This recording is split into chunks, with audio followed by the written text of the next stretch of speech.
I'm sitting at a spot from where about like 100 meters far, me and my friend almost died a couple years ago. Not couple, I think 4 or 5 years ago. And after that, we became good boys for a while. And while coming here, I was listening to Eulogy by Tool. And it's a song about how like leaders say that they're gonna die for us and they're gonna sacrifice themselves for us. But when you read them the eulogy and that thing becomes a reality, they kind of like get scared. And now suddenly they don't wanna die anymore. And as I planned to come here, I thought about that day. Me and my friend, I think we came here at 3 p.m. and by 8 p.m. we could not move. And we had to go home. We had calls from our parents. And then I just kind of realized that, well, it's gonna be over maybe. But then two angels came, two people, I have no idea, shout out to them. One used to live in Ballupur, I remember that. And they dropped us home. And we are here, and I'm here making videos, for example. But that really intrigued me because there was a sense of freedom after that day. We sorted up our actions, that's for sure. But there was also some kind of freedom right after experiencing something so close. Because I think when you experience death, I haven't experienced death. When you experience like an experience where you're really close to death, it just frees you in such a weird way because it makes you see like how much bullshit you subscribe to. How much bullshit you subscribe to. It just makes you see that so many things that we are scared of that we don't put ourselves out there, it's just bullshit. And things can end any second. Like things can end. Like if I go down now while driving, might die. So like there is no surety of that. But definitely we live in probability, so I'm not gonna die, right? But and if you're listening to this, I definitely did not die. But we are scared of it. And fear seems to be fear seems to be like a center of it, right? Fear seems to be a thing that makes us not wanna die, man. And then we kind of like when we are run by this fear of death, we think in terms of survival because yeah, if you believe that your death is gonna happen anytime soon and that is like the main concern of your life, then definitely you're gonna operate from a zone of survival ki bas din kat jaye. And that's never a good thing. Shout out to this, it's a beautiful stick that I found. But we're not gonna die. Like that is the thing. That is also a thing. We're not gonna die anytime soon. We're not gonna die tomorrow, for example, right? More of us are not gonna die tomorrow. We are not gonna die day after tomorrow. There is a time for us, but we don't know when we are gonna die. But then we live every day as if we are gonna die. That instinct is still there. And I identify that instinct as a fear of death. Sorry, of course, fear of death. But it's a fear of losing identities because that is also a type of death. We don't want to let go because we feel like some kind of identity we attach ourselves with is going to die. And that's not a good idea because what is identity, right? Like we can say identity is there to identify you so you can have some kind of sense of purpose and everything, but identity is really a trap. It's a trap. It's a trap when it's stopping you. It's a trap when it really is stopping you. It is a trap when it's feeding the fear of death. When it is fearing, when it's motivating you to just survive the day. Just survive the day. Not a good mechanism to operate from. Not a really good mechanism to operate from. There is a thing about, there is a saying in Navy SEALs, and I think it might also be a saying in our Indian Army, for example, because it's a very human thing. People say that they can identify by looking at somebody's eyes if that person has faced death. And what does that mean? That means that that person just isn't bullshitting themselves or setting up limitations because they know what death feels like and they understand the urgency of life. And by urgency, it would simply mean that, how quickly you turn what you want to do into an action of what you are doing. It would just be like turning reality into something. I think this was a great metaphor by Hermosi, where he said that he defines power as how quickly you turn ideas into realities. And he said, if you imagine God, if you imagine him to be omnipotent, that would just mean there is no difference between his thoughts and his execution. That also makes me to believe like we try to identify ourselves cognitively, right? We try to give ourselves words and names and labels and identify with that and then try to protect that identity because it feels good, right? It gives you this beautiful feedback that I am this person and I live this way, so I'm this person. So that's just gonna be a thing. But then, are you really what you think you are, or are you really how you behave? Are you like your actions, or are you your thoughts, or are you your feelings, right? I am a writer and I'm a psychologist. And so, being a writer and a psychologist, you kind of like see that shit. You just go like, okay, there are adjectives that people use, and what are these adjectives? These adjectives do not have a difference between like how would you describe yourself, like what adjective would you use to describe yourself, and what objectives would you use to describe a world that lives outside of you. There is like no difference between them, right? We also use the words such as cold and hot. He's hot tempered, that person is really cold. We use those terms which are meant for objective measures on ourselves because that is what we do. That is what we do. Those things have been very useful to us. And meanwhile, those things are very useful to us. Sometimes it would also be like, to which parts of us are those things useful, right? Like, are those things good for the demons inside of you? Are those parts good for the angels inside of you? Are your angels your demons? You know what I mean? Because the more good you move towards, the more dark you also produce. That's just a fact of life. That just is. I mean, pay attention to societies, right? Societies, whenever they push towards good, a little too much, it just produces horrible, horrible things. And everything right now that superficially people associate with good, like how much bad have those people done? I mean, you think about like child molestation by the Catholic Church, where it's not just like, hey, this thing happened and it was a bug and not a feature, but then they actively supported those priests who did that shit to children. They transported them and everything. I think there was a bishop who abused some children, and then a lot of them, and then he was sent to take care of deaf children, and he molested those deaf children too. So the more human psyche moves towards the good or tries to move towards the good, it casts a really, really huge and dark shadow. A really, really huge and dark shadow. Because I also believe it in. I believe in it in a very metaphorical sense that you would look at the sun, for example, right? Like the sun is hitting my face right now, and like half of my body is hot. If you look at the sun for too long, or if you look at an electric bulb for too long, you look at the light for too long, and then you look around, everything's going to be dark because we work in a very contextual fashion and we work in changes. And if you look at the light for too long, it's just going to be dark. And if you look at dark for too long, the light is going to be very sensitive to your eyes. That's an objective measure, right?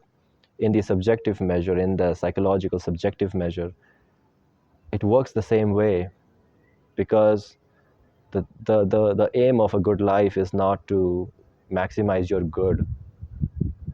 Aim of good life is not to diminish and minimize your bad and demons. It is to let them play and just see like what can they produce. That's why Schopenhauer's idea of like an artist, an artistic life is a really good life, would really be that. Because when you're producing an art, it's not really your angels coming out. And if it is always your angels coming out, then you're not really producing art. You're producing entertainment, you're producing products to be sold.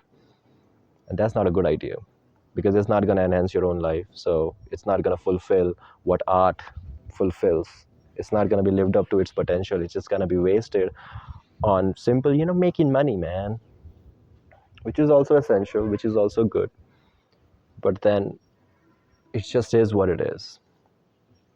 And so when it comes to death, right? When you face death, or when you feel like you're gonna die real close, you just think about so many ways that you can make your life better.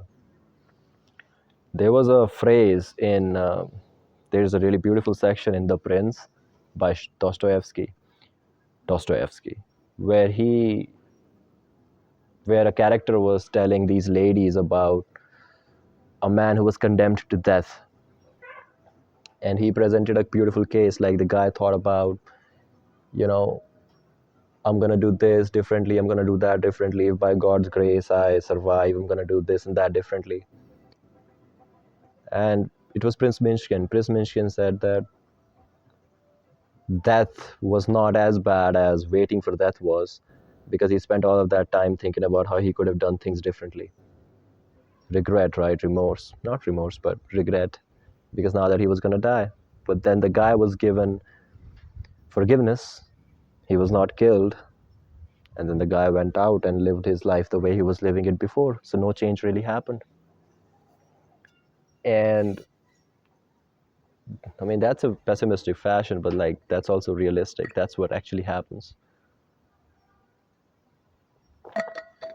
There are like these protocols that are very important to have in life, because then every experience is just gonna be used by a part of you that, you know, is overprotective. And anything that is overprotective kills the thing it's trying to protect. Because if the walls are too thick, then you're gonna die of cold in winter, right? And winter's gonna come. So having these protocols in your head, it's very important. And I think one of the most important protocols is to simply let the things dance, let the angels and demons dance, let everything dance, and don't take sides. You know what I mean? Because when it comes to identities, and when it comes to like who we really are, we are the dance, man. We are the dance. When the dance is experienced, we are not the identities. We are not the cognitive shit. We are not the labels, for example. We are all of that contextually. It's a very temporary existence, and this sense that I exist is not temporary. That is something which is permanent, pretty much, except when you sleep. But then again, you dream, and then there is a I. There is something around which the whole narrative is spun. The second protocol would simply be that, you know, you can choose. The instinct to choose, the instinct to choice, the instinct to be like, I I see this vision for myself, and what would it take for me to reach there? And one thing of many that would take anybody to reach to their spot would simply be to what we call belief. It would be like a combination of thoughts and feelings, but then that's the first stage, right? When you believe that you want to do that. Because when you embody a belief, that would be that you act out the belief goes away. For example, you look at a person who's confident, right? Truly confident. You ask them, how are you confident? They have no idea. They just are. They don't believe they are confident, right? They just are. They just behave as if they are. Now, if you talk to somebody who seems confident, how are you confident? And the person tells a story of like, before I wasn't confident, I still feel certain ways. So then those people have the thoughts, those people have the feelings, those people can articulate things in that fashion. And that really leads me to think about like if intellectuals really embody the way they, because if you think about, right, like how there is this quote that with great mind comes a very sensitive heart. And like how intelligent people, or people who have the brains, and by intelligent I don't mean somebody who can analyze data very quickly, but somebody who is just connected to the world and thinks a lot, those people have a very sad life. And what could be the reason for that, right? I think the reason for that would simply be that their bodies are not exercised enough. All of the ideas they have turn into beliefs, and when you have 1,000 beliefs, of course there's like nothing you can believe in. There's like 1,000 things. There are like 18 thoughts, 18 beliefs that just kind of contradict each other, but you see validity of everything, right? So that just leads you to not put anything into action. And I think that is why people who claim to be thinkers, or normally, I mean, I think it is true. People who are real thinkers, they have this kind of weird emptiness inside that they're trying to fill by trying to be chill. And the difference between relinquishing a belief or dissolving a belief by acting things out, that is the end point, isn't it? That is the end point, where there is no difference between your thoughts, feelings, and instincts. They are integrated together and they just work. That's what it's gotta be, because it's a very freeing experience. And I think when a person experiences that they're gonna really die very quickly, they start thinking about the things they could have done better, because they just start imagining, right? Like, oh, I have to let go now. I mean, it's not in your control now anymore, right? You have to let go. You will be forced to let go of life, and you're just scared of letting go of that shit. And so, when you're scared of letting go of that shit, still driven by fear. And what happens when we are driven by fear? We think a lot. What happens when we are driven by fear? We feel a lot. Because, like, if we think that the antidote of fear is love, what does love really look like? Like, what does love really look like? I mean, we can say if you're moving towards something instead of against, that is love. But you're moving, right? You're not thinking your way out of love. Because if you can think of ways of, oh, these are the reasons that I love life, that would also simply mean, right, that you're not really living it. Because you can think it. It's not dissolved completely, right? Now, this doesn't mean that you're not living with love, but then this also means that you want to seem like you're living in love. Because, and not to others, I mean, of course to others, but then to yourself too, to think in that fashion, right? You need that kind of cornerstone in your life to keep reminding yourself that, yeah, I gotta be there, I gotta be there. Like, somebody who's brown doesn't have to think that they are brown again and again. Somebody who's white doesn't have to think they're white again and again. So if you're driven by love, you don't have to think that you are driven by love again and again. So antidote to love is fear. An antidote to fear is love. Those two things work together. And the more we are driven by fear, the more concreteness we seek. And sometimes, love can be just a camouflage for fear. So we gotta be sure about that too. That's why life is complicated, right? That's why I really believe that even the idea of these two things being antidotes to each other, that might not be the goal. It would really be these two things going together, right?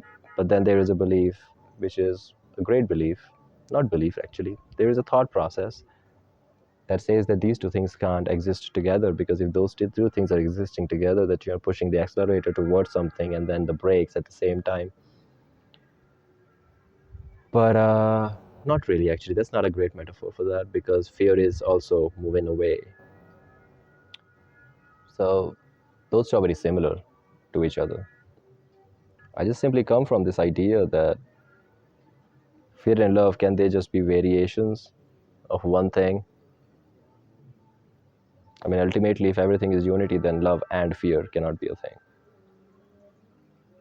Separate from each other, having completely different properties, right? Even if they have different properties, can we really believe that those two things, can we really think that those two things are, completely separate from each other and have no fundamental ground? We gotta really think. Or is love and fear just like a thing of intensity and not really of opposites? Maybe there is a fundamental instinct that if it is too much, it leads to love. If it's less, it leads to fear. So those two things are not really opposite of each other, but just the intensity of one thing, man. Because what is cold? Absence of hot? Or what is hot? Absence of cold? Or less intensity of it? But maybe not the opposites of each other.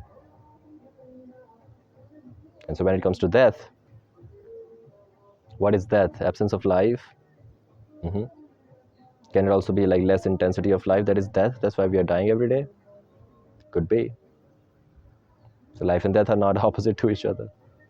It's just the intensity of some instinct. If it is less, it is one thing, either death or life. And if it is a lot, it's one of those two things, death or life. It's the intensities. And that's going to be the rambling, I think. It's a beautiful place. I'm not never going to tell what location this is. Some people might be able to, understand what this location is. But yeah, it's a really cool location.